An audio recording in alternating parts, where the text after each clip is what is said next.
Salut à tous et bienvenue, je suis super content de vous retrouver aujourd'hui et je vais vous présenter 8 erreurs et incohérences que l'on retrouve dans l'anime et les jeux vidéo Pokémon. Et vous allez voir, il y en a certaines d'entre elles qui sont vachement surprenantes, d'autres plutôt marrantes. Et en fin de vidéo, une fois de plus, si ça vous a plu, et bien je vous invite vraiment à laisser un petit pouce bleu, ça fait extrêmement plaisir, c'est vachement important. Et en attendant, bonne vidéo à tous.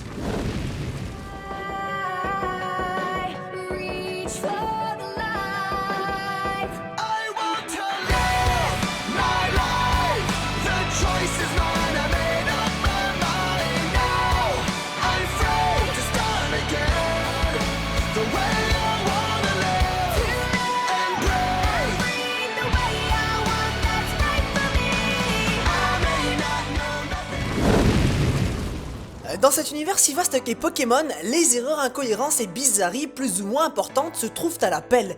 Il y en a dans l'animé, les jeux vidéo, mais également dans la conception même de son propre univers. Et aujourd'hui, je vais vous en présenter 8. Et du coup, on perd pas de temps, c'est parti! Dans Pokémon Soleil et Lune, après avoir mis les pieds pour la toute première fois sur les terres du paradis Aether, on vous précisera qu'il est impossible d'y capturer des Pokémon à cause d'un soi-disant système de champs électromagnétiques empêchant les Pokéballs de fonctionner. Très bien, du coup on m'explique de quelle manière est-ce que l'on peut lancer nos Pokémon qui sont dans nos Pokéballs pour combattre l'Ultra Chimère Zéroïde? Eh bien c'est tout bonnement impossible. Dans l'OAV, le retour de Mewtwo, ce dernier ainsi que ses amis, les Pokémon clonés, ont enfin trouvé un endroit où ils pouvaient vivre paisiblement, bien loin du monde cruel des humains. Et au cours de ce superbe film, parmi cette tribu de Pokémon, on peut apercevoir des bébés Nidoqueen. Mais attendez, c'est n'importe quoi! Nidoqueen est un Pokémon de 3ème niveau, c'est l'évolution de Nidorina qui est elle-même l'évolution de Nidoran. C'est comme si on avait des bébés Karchakrog, bébés Léviator, bébés Tyrannosif et plein d'autres trucs dans ce genre. Ouais, je sais, c'est mignon comme tout, mais le problème c'est que ça a aucun putain de sens. Dans l'animé, il y a une autre chose totalement invraisemblable mais qui revient pourtant assez souvent. C'est la force complètement pétée de Sacha. Il semblerait qu'il soit bien plus fort qu'on ne le présage. Même si à première vue il ressemble à une paille, eh bien il doit pousser de la bonne fonte à la salle. Hein. Non mais attendez, il porte sur sa tête un hippopotas qui pèse 50 kg et sans faire la moindre grimace. En plus de cela, il soulève sans pression un Ambrilex qui pèse plus de 70 kg. Je sais pas si vous vous rendez compte, mais c'est genre ultra balèze, surtout pour un gamin de 10 ans. J'ai même envie de dire que c'est complètement impossible. Dans le 221e épisode de Pokémon, fameux épisode dans lequel on retrouve notre chère maman Lugia et son enfant, nous aurons également la chance de voir un Pokémon qui n'est pas censé exister. Et le voici, le fameux Nostanfer de pierre qui est de couleur bleue. Alors non, ce Pokémon n'existe pas. Nostanfer a le corps violet ainsi que les ailes bleues, et en Shiny il est rose avec les ailes vertes. Bon, je veux bien qu'il se soit peut-être juste trompé de couleur en les inversant, mais si on s'amusait à faire ça avec tous les autres Pokémon, bah ça serait juste dégueulasse. Dans la 13ème saison de Pokémon, il s'est passé une chose incroyable lors de l'épisode La reprise de l'avantage. Dans ce dernier, un Magnézone et un Métallo sèment la terreur dans la ville où font escale Sacha et ses amis. Et lorsque la douce et belle Aurore appelle son Mamochon, on aperçoit au second plan Sacha avec 2 Pikachu, l'un à ses pieds et l'autre sur son épaule. Nous aurait-il donc caché depuis tout ce temps l'existence d'un deuxième Pikachu?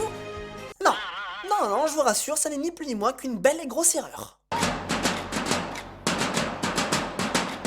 Dans l'épisode 367, tout ça pour une perle, la Team Rocket tente de capturer un joli Coquille-Perle. Et Jessie va nous en sortir une bien belle. Nous voulons la perle bleue, le Spoink et le Coquille-Perle. J'invoque Célibère en mode attaque.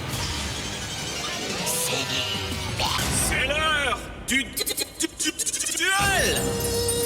Au fait, j'ai une question, les doubleurs savent qu'ils doublent Pokémon ou ils étaient pas au courant? Non, parce qu'on retrouve ça que dans la version française, hein. Je lance hyper en mode attaque. Non, mais puis quoi encore? Bon, je veux bien que Jessie soit à fond dans Yu-Gi-Oh! Mais tu peux pas nous sortir ça, surtout pas ici. Ça n'a aucun sens de foutre un Pokémon en mode attaque ou en mode défense dans un combat Pokémon. C'est bête! Et pour finir, voici une bien belle connerie qui nous sort cette fois-ci de la bouche de Régis dans l'épisode 30. Les topiqueurs ne sont pas très forts, mais se déplacent super vite, 298 051 km par seconde. Qu'est-ce qu'il dit? La vitesse de la lumière. Ouah, t'as l'air de connaître plein de choses. Oui, j'ai beaucoup étudié, ce n'est pas tant cas, on dirait. Topiqueur qui a une vitesse de 298 000 km par seconde. Non mais il sort ça tout fier en plus. Il est vraiment sérieux là? Non mais attendez, ça veut juste dire que le truc est capable de faire 7 fois le tour de la Terre en moins d'1 seconde. D'autant plus qu'en stade de base, Topicker n'a que 95 en vitesse. C'est genre juste ridicule. Non mais attendez, c'est pas fini parce que le meilleur reste à venir. Un peu plus tard dans ce même épisode, écoutez ce que vient de sortir Pierre, l'expert en Pokémon par excellence. Oh, maintenant je comprends. On doit sûrement se trouver sur leur territoire. Tu crois? Oui, et c'est là qu'ils vivent et travaillent. Les Topiqueurs creusent le sol et les Top Trio plantent les arbres. Les top trio, il a vraiment dit les top trio et il est content en plus hein. Non mais j'ai vomi, elle est bien bonne celle-là. Je vois pas comment ils ont fait pour écorcher le nom trio piqueur pour en arriver à nous sortir top trio. Et le pire, c'est qu'ils ont réécouté leur enregistrement et ils se sont dit ouais c'est bon c'est nickel on garde. Non mais sérieux?